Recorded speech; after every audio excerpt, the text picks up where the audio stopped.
The Orange Democratic Party seems to be fighting imaginary wars, and they are enemies of themselves. They are fighting their own shadows. If they are not fighting Uhuru for donating people into the broad-based government, a government that they themselves were just invited, they never voted for it, they will be fighting Rigathi Gachagua. Now, the latest development is that they are not fighting Rigathi Gachagua because Rigathi is in government. They used to fight Rigathi Gachagua for mentioning or maintaining that they were more shareholders than the people who didn't vote for William Ruto. And I supported them then because all Kenyans are supposed to be shareholders because we all pay taxes. And on that, I disagreed with the Rigathi Gachagua. I supported the ODM. When Rigathi Gachagua said that he was placing some trap so that Raila should not get there, I didn't welcome those statements. But now the ODM has launched another war with Rigathi Gachagua. Now they are saying, and they are so scared, that Rigathi, having been ousted from government, is now appealing to the masses, and the masses seems to accept him as the official opposition leader. And this does not resonate well with the ODM. And I want you to listen to Junet Mohammed and tell me what is wrong with them. Because they are now getting into a trap that they themselves had accused other people of. You remember the ODM had said that there are people who do not want Raila to contest for presidency. If he contests, they don't want to vote for him. If Raila goes to the streets to try and lament and complain about a vehicle that has been stolen, they will say Raila is hell-bent on destroying their property and businesses. If Raila is quiet, they will start saying that Raila has been bought.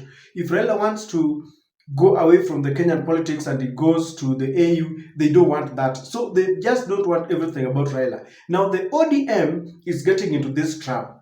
Rigathi is in government and honestly speaking about, I don't know, shareholders, which is wrong, and they are rightfully fighting him.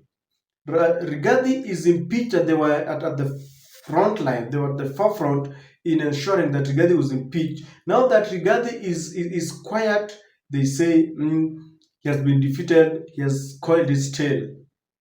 And when Mount Kenya kept quiet, they were saying, you know, Rigathi is not loved, that is why people are quiet. If it were in Kisumu, people would have been demonstrating. Now Mount Kenya begins to demonstrate, and they chase the members of parliament who impeached Rigathi Gachagua. They are saying Mount Kenya is bitter. Rigathi is now saying, I corrected William Ruto, I opposed Tadani deal, I opposed the Finance Bill 2024. I told him, please, don't do this, Kenyans don't like it. Now they are saying that Rigathi Gachagua is taking their own. Ati wengine wanasema hawa ni opposition. Opposition ni sisi. Ati saa hii mimi ambaye nimefanya kazi ya opposition miaka nenda miaka rudi, unataka nifate ati opposition ambaye inaongozwa na Rigathi Gachagua? Ati sasa yeye ndio opposition leader hapa Kenya? Rigathi anaweza kuwa opposition leader hapa Kenya? Mtu juzi alikuwa anapiga sisi tear gas, akaenda kakula kondoo ya Kenyatta huko kwa shamba yake. Ati huyo ndio sasa opposition leader anatembea ndani ya town ati Junet afate. Mimi siwezi kufuata Rigathi Gachagua. Hiyo ni opposition ya setani. Opposition ya kweli ni ile mimi naongoza. Hiyo ndio opposition ya kweli. Tumeelewana? Do you support Junet Mohammed? Because I've never seen Rigathi telling anyone that you should now follow me, I'm the opposition leader. But Junet is here telling us that he cannot follow Rigathi Gachagua. Who told him in the first place that Rigathi is inviting them to follow him? I don't think so. Or maybe I've never seen. Have you seen anywhere where Rigathi is telling people and inviting ODM that you can now follow me, I'm now the opposition leader? No. This is in their mind. And in this video, I want us to look at reasons why the ODM, led by Junet, is now scared of Rigathi Gachagua taking the mantle of the opposition. Before we do that, allow me to request you to subscribe to this channel, like our videos, and share our videos. It goes a long way in growing our community. And I want to thank you for those who have been with us, those who support us, and all our returning subscribers. Ladies and gentlemen, the number one reason why the ODM, of course led by Junet and the other leaders, are fighting Rigathi Gachagua is because they have realized that they are losing touch with some of the members who felt that the ODM was the party that used to speak for the people who are weak, the people who are downtrodden, the minority. The ODM used to confront the government whenever the government went wrong. But now they're losing that. When people are opposing Adani deal, they supported the Adani deal until Adani was indicted in the US and William Ruto purportedly cancelled that deal. He was told, can you give us any documentation? He has never brought.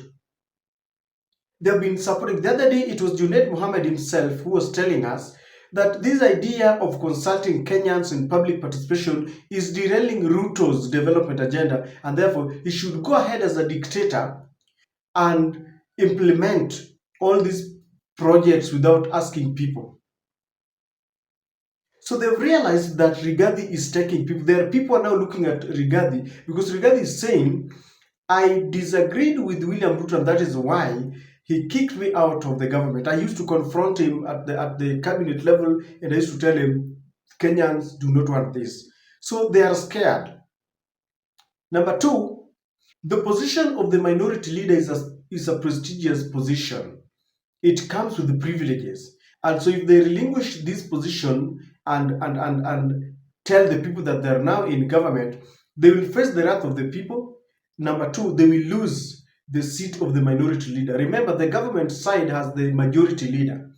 Like you see how Kimani Ichung'wah is behaving like he's the second thing that came to us after oxygen. Very proud. There are privileges that come with that position. Now, the minority leader belongs to the position, and that leadership also has a lot of privileges with it. So the ODM do not want to miss out on this position of the minority leader. Of course, right now in the constitution, we don't have an official opposition leader, but basically it is the leader of the party that comes second in an election. But then when you look at ODM, they are opposition on paper, but practically the person who's now opposing this government is Rigathi Gachagua. So they don't want to lose out on the minority seat. They still want to hoodwink Kenyans that they are not in government, they're with them. No. Kenyans know who is opposing this government. Kenyans know who is with him. And I know sometimes I also look at Rigathi Gachagua and I feel he's dishonest. He's on record on the Finance Bill 2023 when he was rallying the support for that finance bill, and he was telling the opposition, don't even dare to oppose this because you don't have the numbers. The only thing I agree with him is that maybe he saw the light. He started on a wrong foot, but now he has realized that their government was being hard on Kenyans, and he made a U-turn, and on that, we salute him. Number three, I believe it is Raila's fate in the African Union Commission attempt to become the chairperson after the term of Musa Faki shall elapse, and Raila is on a vigorous campaign. But you see, this is a competition. In every competition, you can win or lose.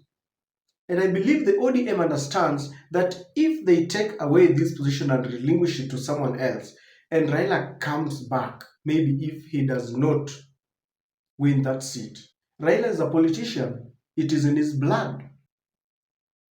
If he decides to wake up and start, fighting the government, it will be very difficult. For example, if they have declared Kalonzo as the official opposition leader and Raila comes back, there will be rankles. You might find some strange events, like the one that happened when Raila was fighting Kijana Wamalwa about Ford Kenya.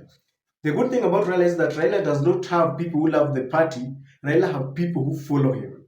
Like, for example, we don't have ODM followers. We have Raila followers. That's what Raila did when Kalonzo Musyoka wanted to remain with ODM Kenya. Raila left with ODM Kenya and he picked ODM. Wamalwa remained with Ford Kenya. Raila worked out with these people. So they want to ensure that they have one foot in the government, the other foot in the opposition, so that should Raila decide that maybe he doesn't win and he decide that he wants to venture into opposition politics, they will tell people we have never been in this government. But you see, we can always see what is happening. Action speak louder than words. They have their people in the government.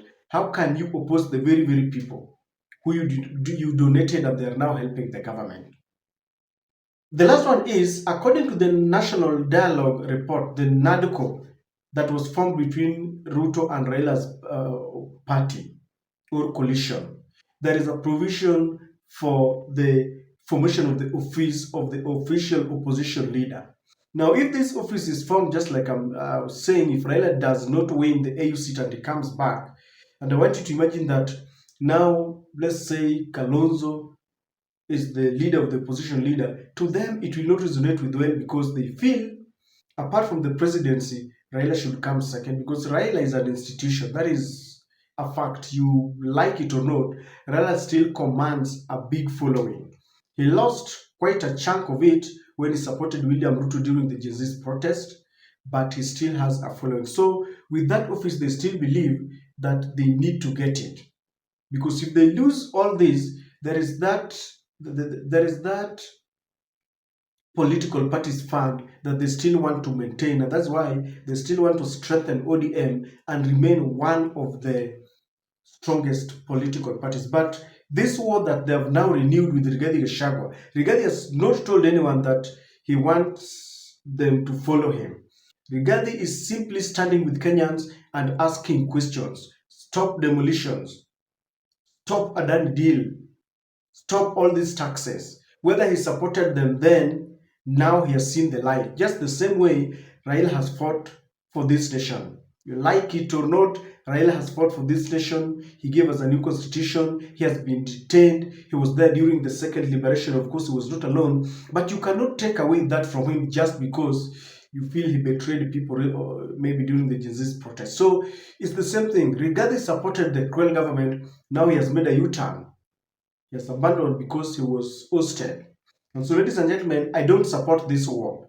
They fought Rigathi Gachagua when Rigathi was in parliament, in government. Rigathi is now outside. They are still supporting him. Let Rigathi be. Rigathi has chosen to be with the people. It is upon the ODM to stand with the oppressed or the oppressor.